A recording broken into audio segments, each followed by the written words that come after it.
Laugh out loud, it's the place to be, where geeky minds meet so naturally. From pixel legends to blockbuster heart, dive right in, let's set this vibe apart. And we'll be starting in about oh shoot, we already started it. Oh, it's like we've done this before, but people don't know. I hit enter. Dude, this happened to me one time. I was like, I had this email that was like writing out to this girl that I liked, and I'm in Instagram doing it, which is the problem. I'm in Instagram writing it out, and then instead of hitting shift enter to start a new line, I hit enter, and it sent her the message. That sent it. Yep. Oh shit! I didn't want her to see that yet. Oh no! Oh no! You know, that reminds me of two things that happened to me at work one time. One was that my manager at the time, she sent me a message. Yeah. And she comes running to my desk, like right after she sends the message. And I turned to her. Now, I hadn't looked at the message yet. And she goes, don't look at that message. Don't look at the message. And I'm like, I gotta see the message now. And it opened up. The message said, can you come over to my desk for a sec? However, she had a typo in there. And if you look at your keyboard, there is a key right next to the C key that'll form a prefer the word death for some sex. For a sex, yes. I started laughing so hard. I was so embarrassed. So, the stuff and happened. also another thing that happened was there is like a potluck that was going on, a St. Patrick's Day potluck that was being planned.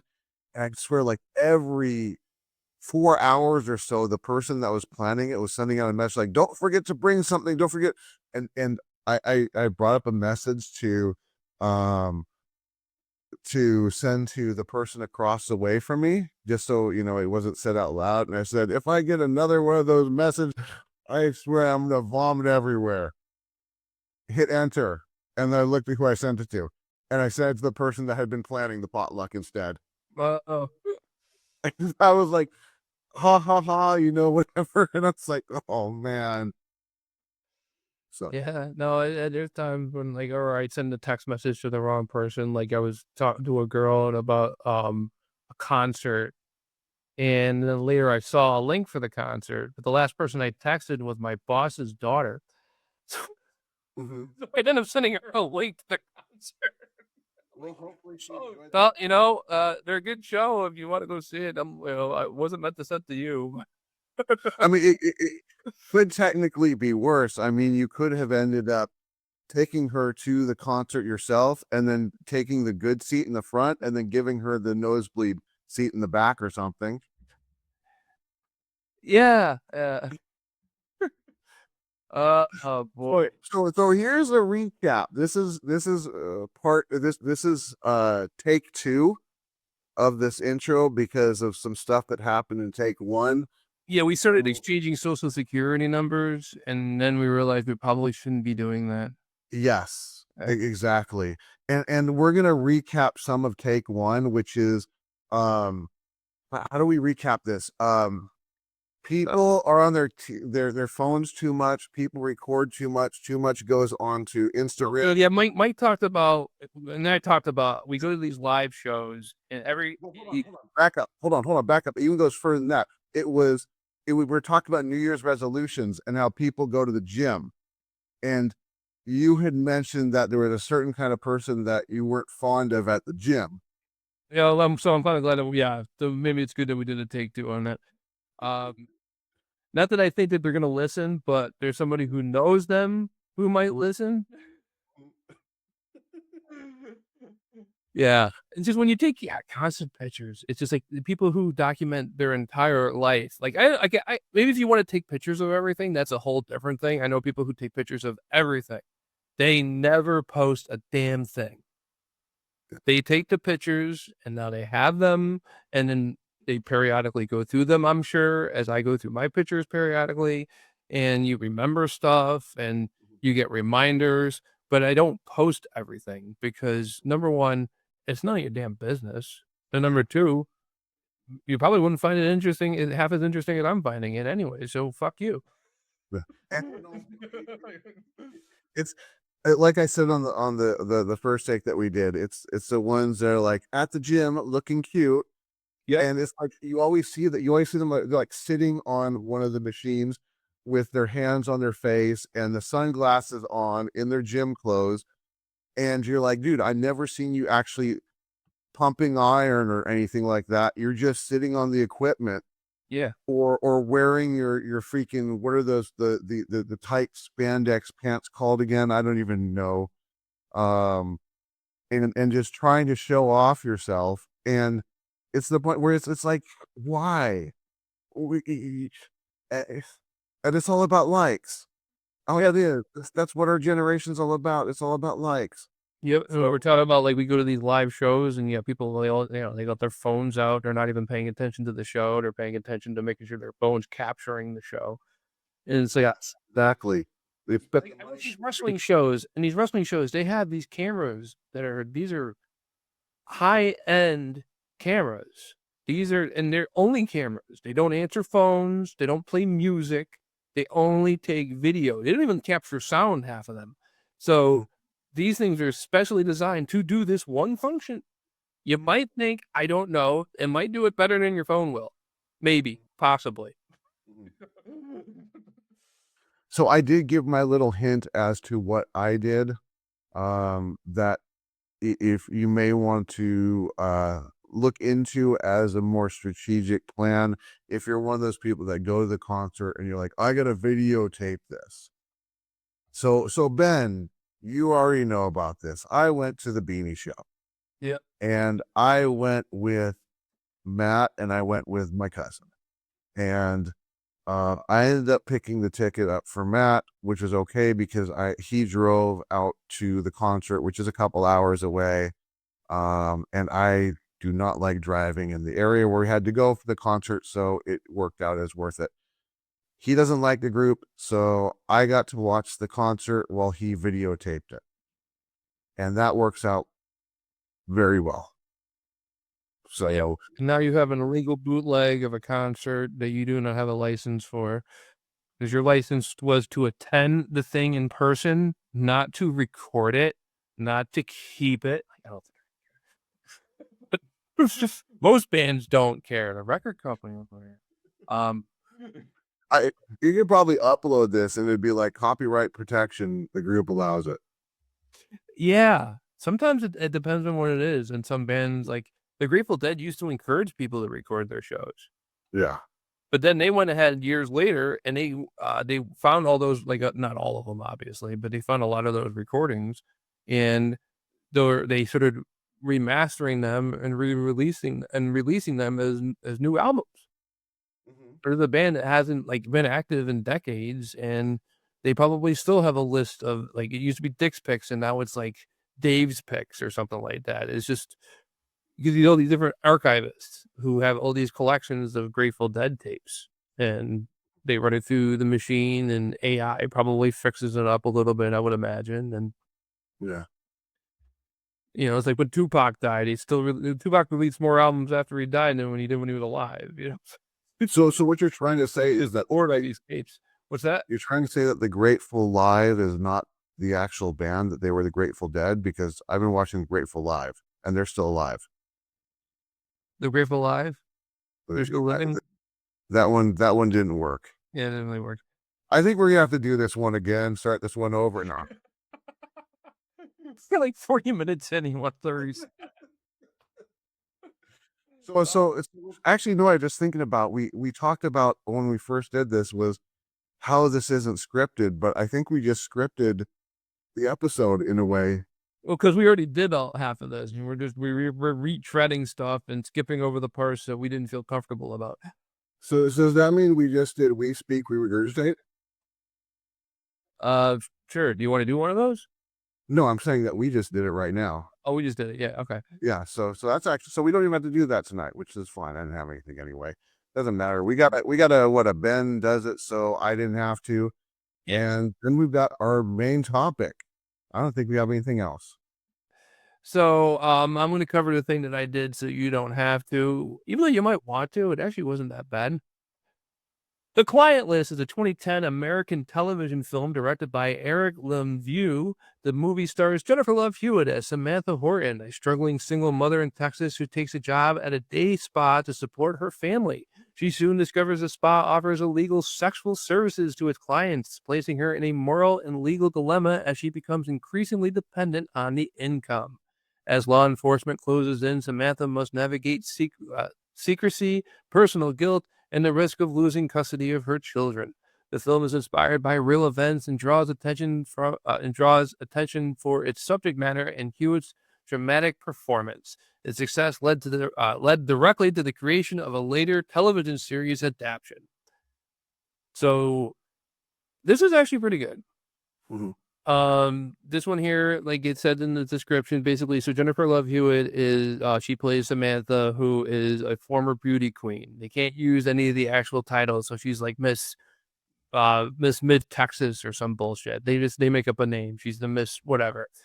And she's now married. She has a couple kids with this guy, and he falls in hard time because he loses his job. She's unemployed, but she just became a licensed massage therapist, I guess. And she sees a job opening a couple towns away at this place, and she goes there to get the job, thinking that she's just going to be doing the stuff that she was trained to do, which was to do massage therapy. When she gets there, she's surprised to find out that that's actually a whorehouse. She ends up becoming the most successful girl there, and they show it that she listens to the men and gives them advice on on how to deal with their wives at home. And at some point, she ends up seeing like one of the husbands of the mean girl at her church. Oh, by the way, this is very church based because she's in Texas, and she's a very religious girl in this movie. So she. You might want to take a look at what's being shared right now. Oh, I'm sorry, because I got it up on the other thing. What do you have? Oh yeah, yes, that's from season 1 when they actually released the TV show. It's from Temperado one. Yeah, that's from probably Spanish, I'm assuming. Yeah, so she in the movie she's a church-going girl, but she's working as a prostitute at the spa, and one thing leads to another, and the police end up raiding the place, and they have her husband just happens to be at the bar, and the TV just happens to have the local news on, and the local news just happens to catch her being led out in handcuffs, wearing very little bit more than what she's wearing here in this photo. And it leads to him and her having marriage issues. And long story short, it's a happy ending at the end. They end up getting back together. But like the reason they call it the Client List is because in order for her to get out of this arrest that just happened, she has to give up the goods. And not the goods that you see in the picture here, even though I love them. She has to give up the goods of who her clients were. And it ends up being a list of 69 people.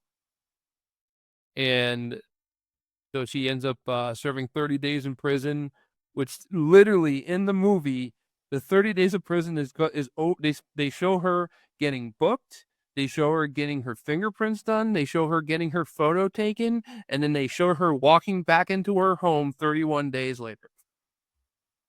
They skipped right over the whole 30-day prison sentence. You know why, right? What's that? You know why, right? Why? At jail looking cute. Yeah. I'll tell you what though. So yeah, it's I do like it. I liked it. I thought it was well done. She did amazing. There was one scene where her husband finds out, and she finds out that her husband knows, and her reaction and how she handled that was like, that's why she ended up getting a Golden Globe nomination from this, and that scene is probably what got her the nomination. She's like very believable. She's the best actress in the whole thing, which when you're talking about Jennifer Love Hewitt, to say that she's the best actress in the whole thing, that's saying something. I love her, but I'm, I like her for, yeah. Anyways, that's my thoughts on that. So, Mike, you got any questions or anything on clarifications or What year did the client list come out? 2010, I believe. Okay, so I'm thinking of the 2025 update, and I was just thinking of when you're talking about this is why I said that jail looking cute. When you're talking about it took a month for, it was a month that she was in jail and all you saw is her getting her fingerprints done and taking her picture. I just all of a sudden thought, the 2025 remake would justify that, like by like the every single guards person coming like, oh, let me get a shot too. Oh, I gotta post this on Facebook. Oh, that kind of stuff. That's what I could think of like nowadays. Well, What it yeah, would she's be not, like. if she's in the movie, she's not Jennifer Love Hewitt. She's a character. Doesn't matter. Well, like, oh, you're the pro. Oh, because she could used to be a beauty queen, so she would be like kind of known by some. It doesn't matter. People do that with homeless people now. Oh, that's true. I mean, if this is the world we're in now, it's like selfie everything. Yeah. Here's you with an empty bottle of orange juice. Yep. Hey, look, I got all my vitamin C for today. Give me a like. And then you always have that person that does the little what is it, the care one where it's the smiley face hugging the heart, and you're like, dude's holding an empty bottle of orange juice. What are you hugging? Hey, dude, can you take this down so I could think again? Was that? I said, can you take this down so I could think again? Yeah, it's over. Oh man, I do like looking at her. I'm getting there. There we go. Now it's down. You happy? Yes, thank you. Okay. Sir, So how did you? So as a thumbs up from you for that? yes, I started this TV show. I don't know how far I'm gonna get in the TV show because it's the same story but split into 26 episodes. So, which there was a lot of area to expand on. They really did hurry through a lot of things, which was probably my biggest complaint is they probably could have spent more time building on a few things. But Mhm. it's a Lifetime movie. What do you want? Yeah. She's she's always found work. She's always working, and she finally realized that she should stick with television because that's her bread and butter. Every time she tries to do a movie, like it just doesn't really work. What did we see her in recently? Was there something we saw her in with like Sigourney Weaver or something? Or Heartbreakers, that's right. And then she's also recently they did a remake or a reboot or whatever of I Know What You Did Last Summer, so she was in that, which we were thinking of doing, but we never got around to doing it. Okay, well, I mean, there's plenty of there's infinite weekends left.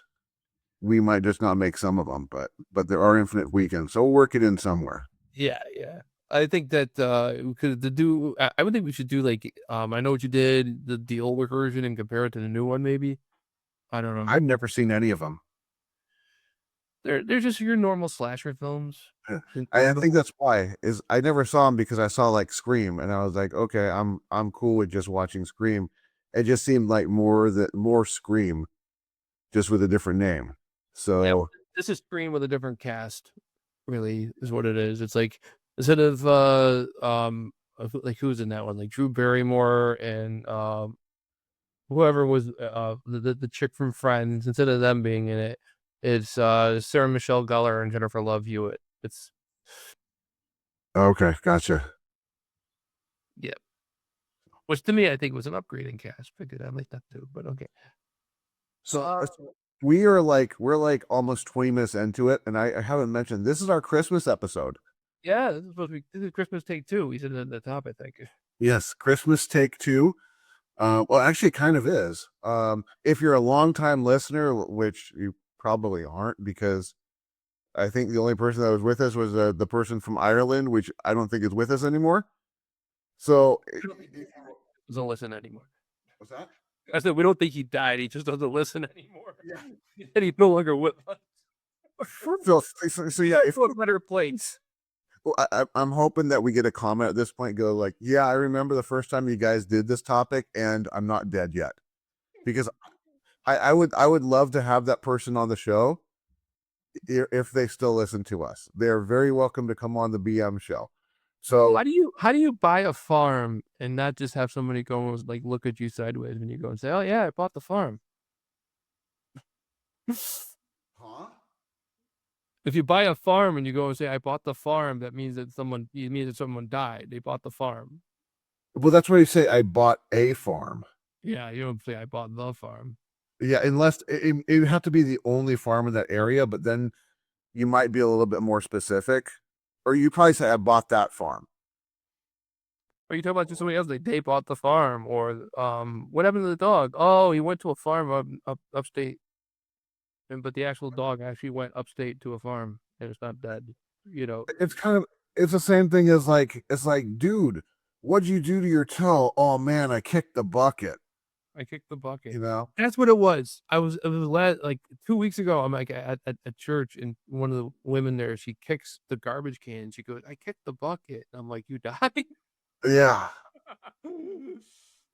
I had a buddy who, it was funny one time, we had I don't know, if I think it was I was at his house, and there's another guy over, and we were just kind of like joking around and stuff, and he gets up, my friend gets up, and he goes to his room and comes back and hands a boot to the other guy, and the other guy goes, "What are you doing?" He's all, "I'm giving you the boot."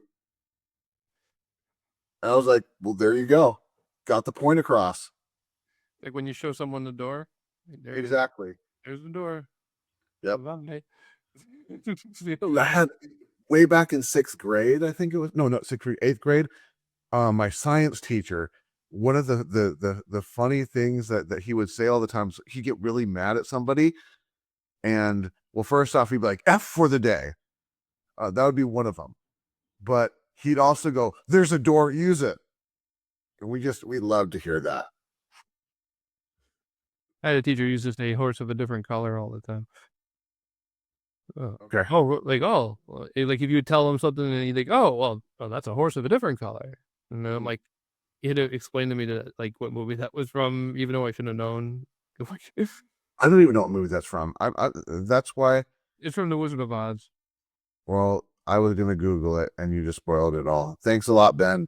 When you go to the Emerald City, there's a horse-drawn carriage, and the horse keeps changing color, and they say that's a horse of a different color. That's kind of like when you peek at your presents.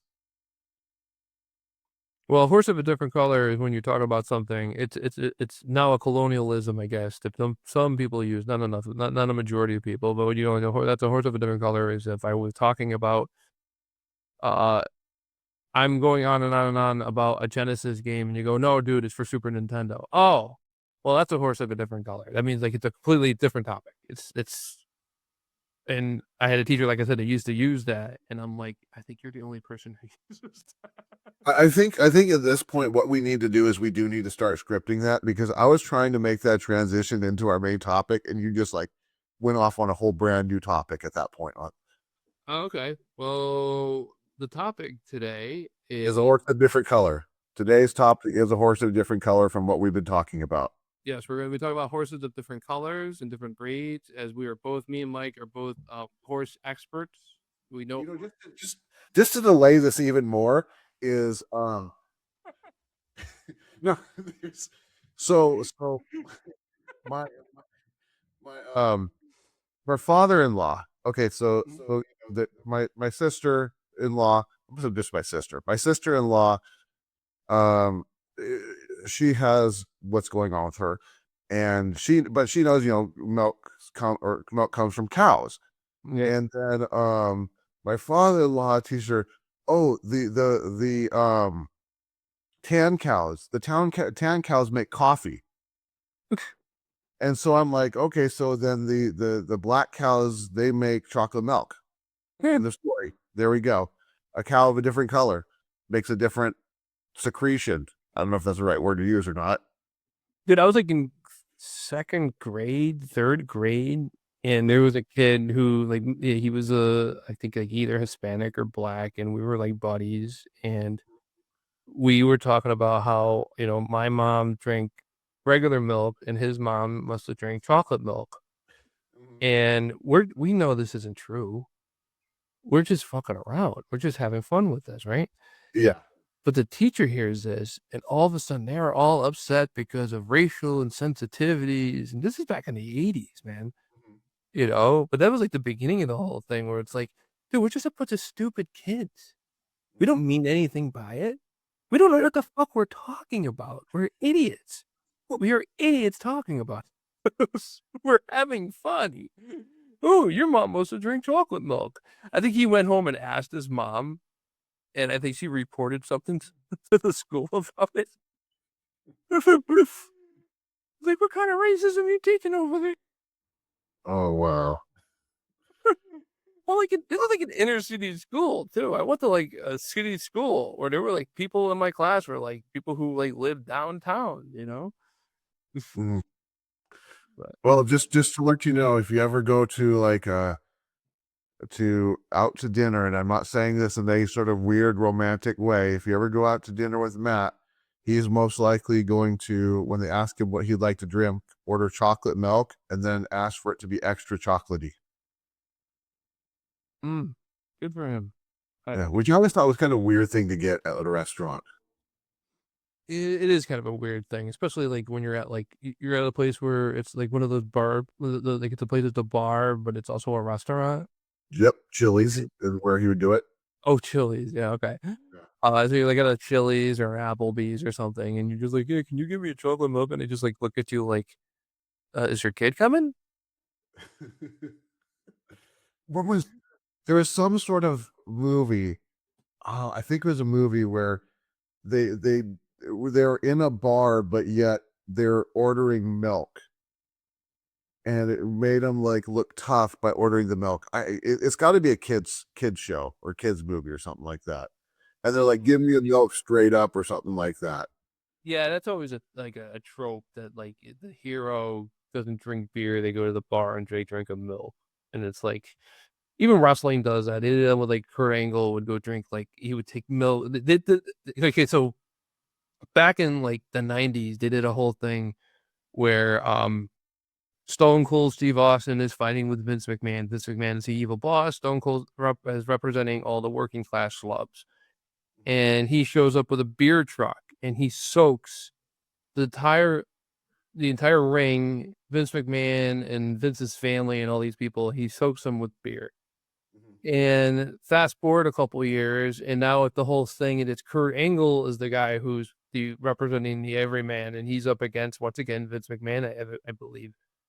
He shows up with a milk truck, but it's like I don't know. I don't even know if this type of milk truck even exists. 'Cause I don't know why you would ever need to have milk attached to a hose. Uh, but it was like a beer truck, but it's milk, and he just sprays them. He repeats the same scene that they did with the beer, except that now it's spraying milk on everybody. And thinking back, I could kind of see. I think I know why Vince McMahon was into that kind of stuff, and it was probably because the milk made him think of something else. So on that note, we've got a topic to talk about. It's our Christmas. Make sure you put milk and cookies out for Santa Claus, kid. It's just So yes, we've actually was it this one? Yeah, it had to be this one. We were talking about the guy from Ireland. Okay. I think it was this steak. I don't know anymore. This is a topic that I guess we're kind of revisiting, but it's the time of year to do so. So our topic tonight, you ready, Ben? sure. Okay, our topic tonight is the times that Santa came through. Some of the best gifts that we got for Christmas. And I'm going to talk about the one that brought up the idea for this list again. But I do need to ask you, Ben, how's that quest going about becoming Santa? Oh, the Santa Claus? Yeah. There's like 3-4 more parts to that. And the ending, I think, is hopefully not gonna piss anybody off. I did have to, I mean, I wrote myself into a corner and I had to take myself out. So I went, I used, because I needed to do it quickly, I had to go and use an old trope that I really don't like using, but I don't have enough time to properly write myself out. So I had to go and use the old, it's a dream. Okay, so essentially, Santa, what you're saying, you know what? I'm not gonna say what came up at one time, and is going to kind of look like it's going to come up again about the status of Santa Claus in the world. What? Well, okay, so I guess when you said that there was no Santa Claus, and then Oh, on my other podcast, and most of the people who listen to this one don't even know exist. Yeah, but I was on another podcast, and I said in front of a group of children, we were at an elementary school, and the room was packed. There was like at least 1,000 kids in the room, and I told them that Santa doesn't exist, and that their parents hate them. And Pop's yes. good idea that, but there was like 5 kids in the audience. It was mostly adults. We were at a church. And I went and I said, Santa doesn't exist, but Jesus does. And I heard in the room. You know, you should do here's how you confirm that Santa does exist, because we're gonna know for a fact on the 25th that he does exist if that one special episode appears. So Yes, because last week I did write a letter to Santa just to prove he doesn't exist. I said, Santa, can you take our Twilight Zone review and finish it? Because it feels like it's half done. And so we'll see on Christmas morning if on our YouTube channel, if there's the second half of our Twilight Zone movie review where we compare it to the TV show and see if it's there or not. So, but for your story, if you're going to end it with the fact that it's a dream, that kind of makes it sound like Santa isn't real, even though we know he is. Oh, but that's not the true ending. So, The fake ending is on Christmas Eve, and then the true ending will be on Christmas Day. Here's my thought, though. Why don't you do this? Why don't you wake up finding out it's all a dream, and then you roll over and there's Santa Claus cuddling with you? So now you confirm that he does exist. Hello, Benjamin. Would you like to rub beers together again? We had a lot of fun last night, didn't we? What did we do last night? Oh. We went around the world, Ben. We went around the world without leaving the bed. Oh no! What is my answer? Okay. Okay, so on that, why don't we get into the topic here? So our topic again was the way the times that Santa came through with amazing gifts. Santa coming through, man.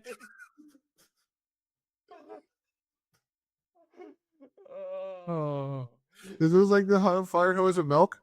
Santa rolls in a fire hose of milk. Yes, in a fire hose of milk. Wow. Okay. Oh, while he was eating your cookies. So here's Santa delivering. Okay, folks, we're gonna get this back on track. Yeah, our train derailed. I'm sorry.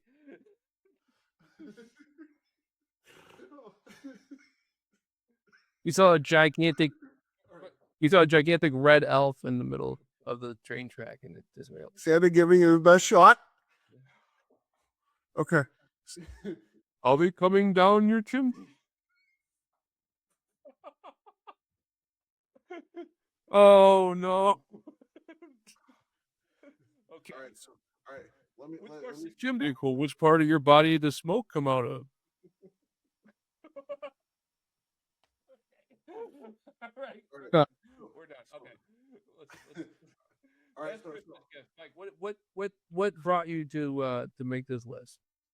Okay, so this is actually from an ex who was really good at actually giving gifts in Christmas, because she had like a direct connection to Santa's brain. It just like was hardwired to her, and they just transferred information back and forth, and that's how this happened. So, I want to say this was probably 2000. It must have been about 2001. When she did this, I did not have a Sega Saturn at this time, and I knew about the Castlevania game that was on Sega Saturn, which was the PlayStation, the remake of the PlayStation game with added areas. So this is when kind of my quest for collecting all the Castlevania games started, and I realized I got to get that game. So she picked up on this and she went out and she got a Sega Saturn and she got this game, which is an import game. So I know it wasn't like, just a couple bucks. It would be expensive. Well, she also mentioned that there was a game that she saw that a lot of people wanted. And it looked like it was very popular. So she went ahead and bought that as well, too. Now, if I was to say that's a very popular game on Sega Saturn, do you have any idea which one it was? Ben? Oh, I think Ben died. I'm sorry, I muted my microphone. I would what's that one where it's got we're playing with the 3D analog controller and you're flying around the place? Nights in the Dreams. No. Okay. Panzer Dragoon Saga. Ooh, that was worth some money. Yeah, that one's. She had to spend at least close to $1,000 for that. I didn't even know she was getting it. I didn't request it at all. All of a sudden, she's like, "Well, this one everyone seemed to want it, so I just went ahead and got it." Yeah, and that's sometimes you gotta be worried though when like somebody becomes too generous because it's like, are they expecting me to reciprocate to this level? Thankfully, no. Eh. So, but yeah, so that was just like this awesome Christmas. And Panzer Dragoon Saga got a whole lot more play than the Castlevania game did. Because once I got that, dude, I was just like, there's no way I would have got this probably on my own. So I gotta go through this game and I just gotta experience it. So it was definitely worth it. So Yeah, I played Panzer Dragoon. I didn't play through it. Like I only played it for a couple minutes, but I played it. have you played Saga though? That might have been the one I played. I'm not sure. It wasn't on a Sega Saturn or a Dreamcast. It was like one of the newer consoles. So then, no, because Panzer Dragoon Saga is locked on the Sega Saturn. Oh, okay. It's kind of like an RPG rather than being an action game. Cool. So yeah, it is. It's actually a really good game. I totally loved playing that game. Dude, that was like that was a heck of a haul you got there from her. Yeah. So how long after that did you dump her? Oh yeah, December 26th. Oh, okay. After you got the presents? Yeah, exactly. It's like you leaving your house on Christmas Day and he's like, I love you, baby. I hope you enjoy all the gifts I gave you. He's like, oh, I love you too, sweetie. I love you too. And as soon as she gets in the car and she leaves, like usually like, okay, so tomorrow, should I start the day with breaking up with her? Yeah, let's start the day with that. I hate, let's get it out of the way. It was more like more of a do you have time today? No, I'm sorry. I'm seeing someone else already. Oh, really? Who? Panzer Dragoon Saga. I'm going out with the game. We're going out with the game. Yes. You said that the woman who married her ChatGPT avatar, they had a whole ceremony.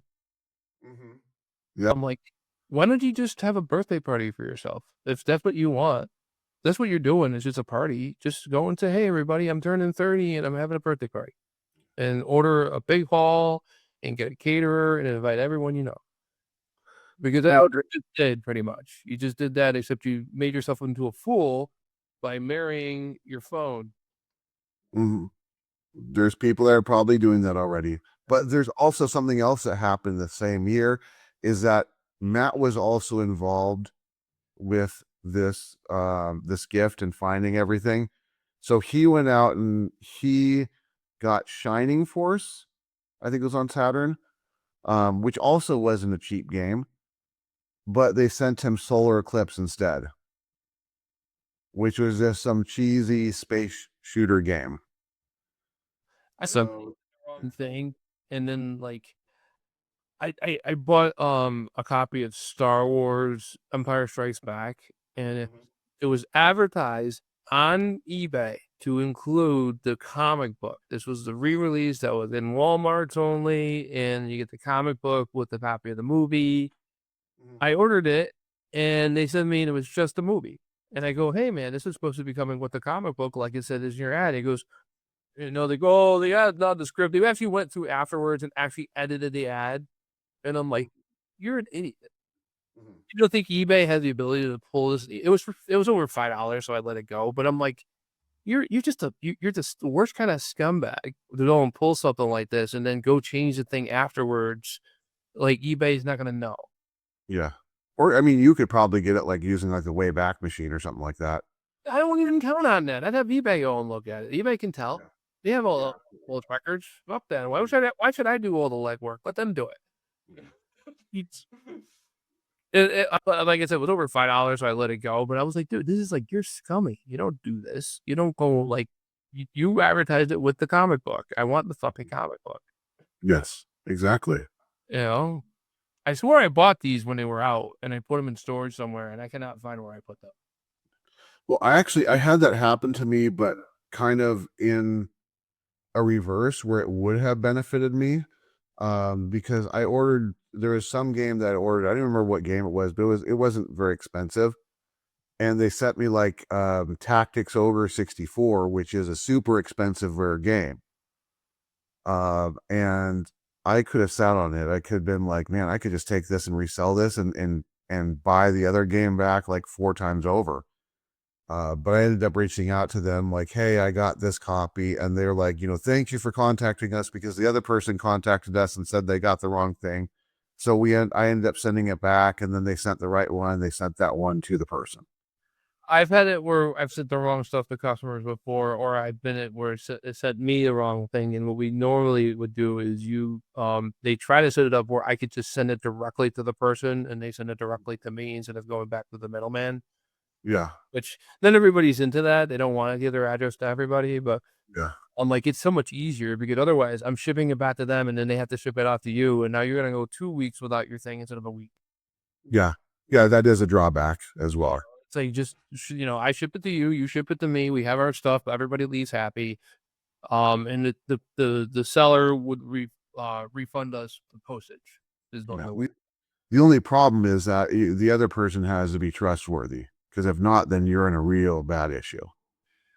It depends. If you're dealing with a collector, my trust level will usually go up a little bit, because like, okay, so they're in the same boat I am, and they want this one particular piece for their collection, and that's what I want too. So I think that, and I never had bad luck with those type of situations. It sucks when they come up. It sucks when I'm a seller and it comes up, but I sell DVDs, and one DVD A goes to customer B and vice versa, and I gotta pay them to ship it to the right person.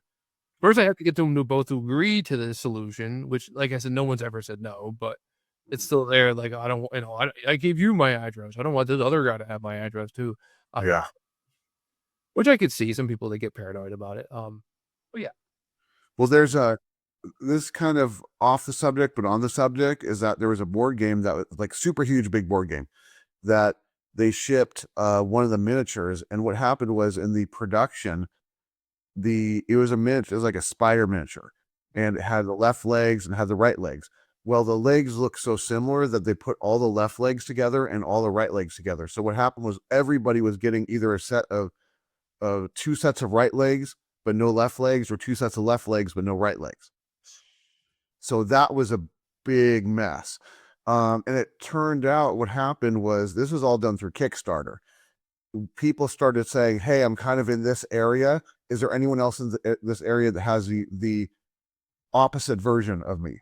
And I actually found a person that they were still like about an hour and a half away, but they had the version, we each had the version that the other person needed.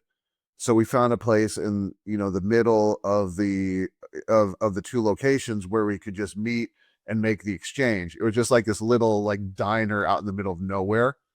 And we just pulled into the parking lot and made the exchange and took off. But we ended up staying in contact and getting together at like a couple of the board game, stores where you can also play as well too, and bring that game to that place. So it's kind of cool to meet a person that way, even though they were quite a distance away from me. Yeah. So That's cool. And So anyway, I recently started talking again to a guy who literally he's not married to her anymore, but he met his first wife from an ad on Craigslist. mhm. And like she lived like on like he lived like in Alabama or something, and he was up here in Connecticut, and he was I forget what he was buying, but she had it, and I guess because of the fact that there was like an obscure thing, like like you're talking about with the board game, like this person that they're selling it, this is somebody I might be able to talk to about this, and he started talking to her about it, and realized that they were both into it, and yeah, they ended up getting married. He moved down to go live with her, and then yeah, last I've heard he's married to a second wife now and has a family. But yeah, Gotcha. Okay. but it's crazy that like this is like how they met each other was over an ad or something that she was selling that he wanted, and it led to him changing his whole life around. Changing his whole life. He moved to a different part of the country. All right. So we got it. Well, let's get moving here. So you're up, Ben. Well, when I was a kid, I was really going to the arcade a lot and playing the Play Choice 10 was one of my favorites to play. And one year for Christmas, I got an NES with a TV, so I don't have to use a living room TV. And that was, quote unquote, from Santa. It's also led to me finding out there was no Santa. And yeah, that was probably one of the best Christmas gifts I ever got. So what did you get with the NES that year? It came with Mario and Duck Hunt and World Class Track Meet, and then my dad's boss bought me RC Pro-Am, which to this day I don't particularly care for it. Do you still have the pad? No, I don't have any of that stuff. That's been traded in the Funko land like years ago to the point that Funko land has been around for decades. Do you have any idea how much that pad is worth? Probably a good chunk. A very good chunk of money. It's super rare. Yeah, because they're shit. There you go. Yeah, But the most valuable stuff out there for collectible now is all stuff that nobody wanted when it was out. yep. Talked about this today, actually. My buddy, his in-laws have a collection of 1972 or 73 Pepsi Looney Tune glasses. I think it's either 72 or 73. And they have all of them except for Slowpoke Rodriguez. And I say, why they don't have Slowpoke? It's the rarest one. If you look it up on eBay, it goes for like $250 for this one glass. Mhm.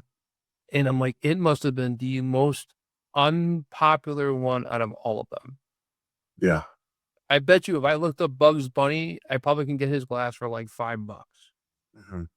But it's Bugs Bunny. Yeah. No, who the hell wants Slowpoke Rodriguez, Mhm.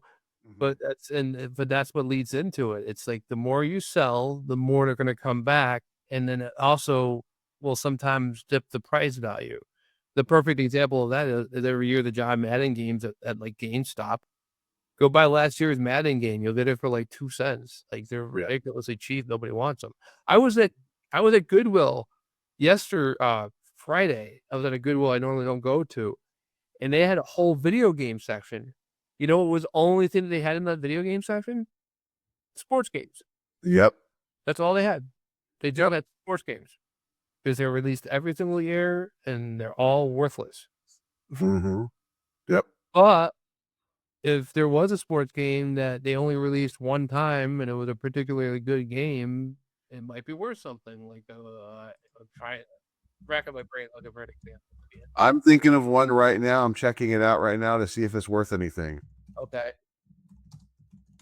You can get Base Wars for NES for about $10. See, that's probably one of the more valuable sports games. Yeah, that's the thing is, yeah. So what about Cyberball on NES? But that's the thing. They didn't have any NES games. These were all like PlayStation and Xbox games. Okay, so It was like every on one. Like, what's that? I'm sorry. We're DBZ on play, or is it DBZ or Deadball Zone? Yeah, on PlayStation. Let me type in the name Deadball Zone. That's a sports game. No, Dragon Ball is DBZ. No, but there's also Deadball Zone. Okay. Dead Ball Zone on PlayStation, sealed, the Italian edition. Somebody's selling it for $115.93. Or you can buy the one with the manual and tested for $10. Hmm. Or you can get it for $6. So that's another thing, man. When they're sealed, it's like the prices, people just put the prices like as sky high as possible.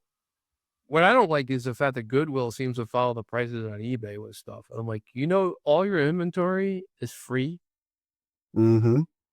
and you're gonna charge me $50 for a record player? Yeah. Are you really gonna do that? Are you really gonna go and charge me $50 for something that you didn't pay a goddamn dime for? Sorry, I've been watching a lot of Mama's Family. Gotcha. All right, so I'm gonna jump off of yours because I actually want to talk about the NES as well too. I never got any other than that Sega Saturn, maybe say I never got any systems for Christmas or anything like that. Either my parents would just buy me the system, which would be basically only the NES, or I would have to buy the system myself, which is basically everything that's not the NES. Mm. So, one year though, dude, our tree was just swimming in presents. We had so many gifts everywhere. I probably had about like, I don't know, like 30+ gifts that year. It was insane.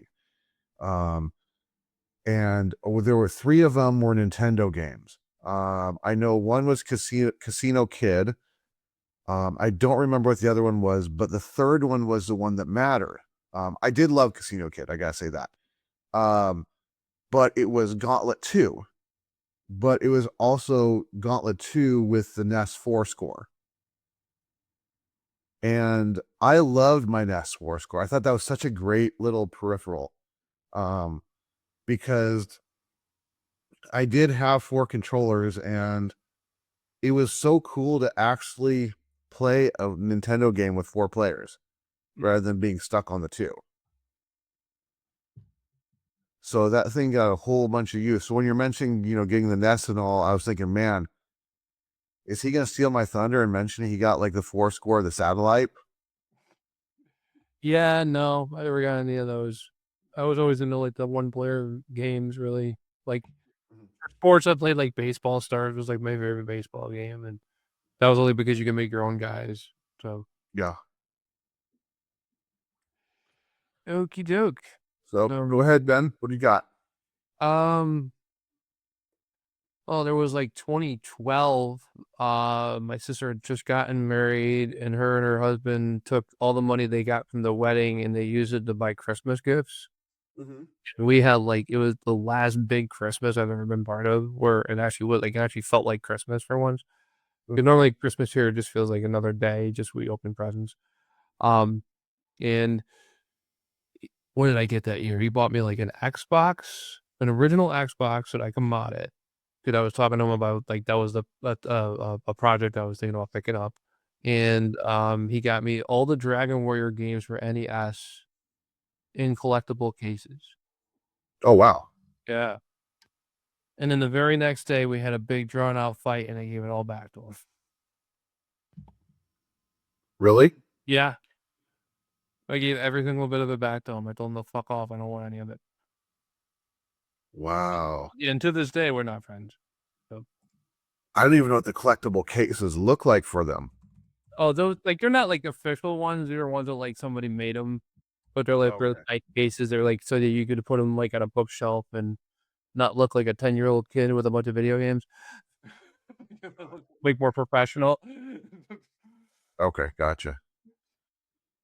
I was just thinking like maybe you were talking about like it comes in this case that like has that magnet that closes it and then you open it up and it has like a cloth world map and it has your little Oh no. Nintendo didn't do that until like years later with Legend of Zelda.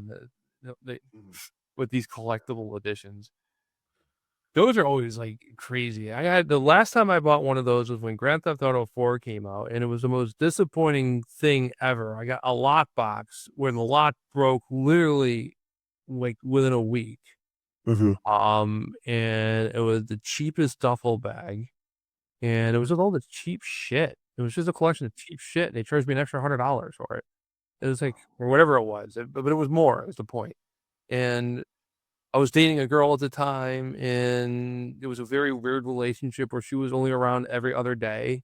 Like literally, like you would see her today, and then tomorrow she will not call, she will not pick up her phone, she will not answer a text. You will not hear from her the whole day. And the next day, you can't get rid of her. And it was like this on and off, on, off, on, off. And the on day just happened to be when Grand Theft Auto 4 was coming out. And I told her, well, you're kind of, I'm not saying, I didn't say that, I didn't call her flaky, but that's what I was thinking. Like, well, you're kind of flaky. And I got this game I've been looking forward to that I've reserved and been paying it off slowly for months. I'm going to go play this, and I'll see you tomorrow. Yeah. She goes, you're going to play your game instead of hanging out with me? And I'm like, She's intoxicated? oh, she was. I didn't know that until she started this. Okay. You're gonna, oh, because she said okay at first. She's fine with everything. She calls me back, Mhm. and that's when she's intoxicated. And she's like, Okay. "You ever play a video game to hang out with me? Mhm. Do you ever play Grand Theft Auto to hang out with me?" And then she breaks up with me. Or Grand Theft Auto. I'm like, you're the flaky one. You're the one where you're around and then you're not, and then you're around and then you're not. So I make plans, and if your flakiness doesn't fall into my fucking plans, I'm sorry. Mhm. I don't make plans often, but when I do, I like to stick with them. Mhm. So So I want to take a moment just to remind all the listener that this is our Christmas episode. this is our Christmas episode. Eventually, we will talk about. Well, we did Christmas movies last week, and we clearly did that. We covered like 2 Christmas movies, and then we talked about transvestites from Transylvania. So, I mean, this is not not your dad's podcast. I'll tell you that. I've never had a Christmas like this. Sex and drugs and women being set on fire. That's a reference. That's really hard to say. The reference. That's really difficult to say. A rough reference. The reference from the ref. Yeah, I'm surprised the video didn't do as well as the other ones. It's actually doing pretty good. Take a look at the numbers. It's starting to get up there. Yeah, the short didn't do well though. It's like sometimes the short just like, ugh, but then like the regular video will do really well. Maybe people just need to see the full screen. Like I cut Kevin Spacey out of a ton of stuff because of everything with Kevin Spacey. So it's just like I just don't want to get into it. So I'm like, and we'll show the wife. She got the same amount of lines that he did. And in fact, her getting sprayed with the wire was funnier, I thought. So I used that. But maybe that's why. I don't know. I don't know. I try to figure out why stuff doesn't work sometimes. Maybe it's just the way it is. So whose turn is it now? Who were you doing? Was it Grand Theft Auto one of yours or? No, it's you. Okay. So it's me? Because I do the 4 score. And then you do something after the 4 score? Yeah, I talked about getting the Xbox and Dragon. Yeah. Yep. Okay. All right. So getting back on track here. I think it was probably about it had to been 1984 Christmas. Back then, Transformers, man. Transformers were huge, and those things were going off the shelves so fast And you go into a toy store and you'd walk down the aisle, and it was just every one of them. It didn't even matter who it was. It was Bumblebee or Starscream or even Skidmark. They were gone. So I remember the first Transformer I ever got and saw was Wheeljack, and this kid was like, had it in his hand. He's like, "Mom, I want it. Mom, can I get it, Mom?" And I was like, no, put it back. Mom, no. I'm just sitting there camping out.